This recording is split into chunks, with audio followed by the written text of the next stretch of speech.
जेव्हा कान्हा आणि सखी प्लॅनिंग करते की तेजस्विनी कामांची आपण DNA टेस्ट रिपोर्ट करायची, तेव्हा आपल्याला समजेल खरी तेजस्विनी कोण आणि मनस्विनी कोण, आणि बुद्धिबळातूनही समजेल. तेव्हा हा सगळा डाव सरकारला समजलेला असतो. तेव्हा सखी आणि सरकार बुद्धिबळ खेळण्यासाठी बसतात. तेव्हा सरकार बोलते, तुझ्या सो कॉल्ड नवऱ्यासोबत मिळून तू प्लॅन केला आहे ना माझी DNA टेस्ट करण्याचा.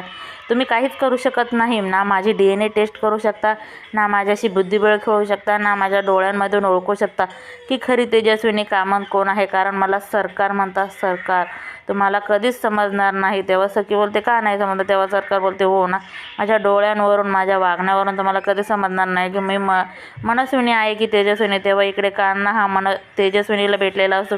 तेजस्विनीला बोलता, आता खेळ बदलणार आहे. तेव्हा तेजस्विनी म्हणते, म्हणजे काय. तेव्हा कबीर आणि तेजस्विनी हे बुद्धिबळ खेळत असतात. तेव्हा तो बोलतो, मला तुमची मदत हवी, इट शो ऑफ टाईम करायचा आहे. तेव्हा ती बोलते, म्हणजे काय. तेव्हा तो बोलतो, आपल्याला DNA टेस्ट करायची आहे सरकारांची, खरी तेजस्विनी कोण आणि मनस्विनी कोण. तेव्हा ती बोलते, ठीक आहे. तेव्हा कबीर आणि मनस्विनी हे बुद्धिबळ खेळतात. तेव्हा कबीर बोलतो, मनस्विनी मॅडम मला तुम्ही मदत करा, त्या नागिनीच्या नांगा ठेचायचा आहे.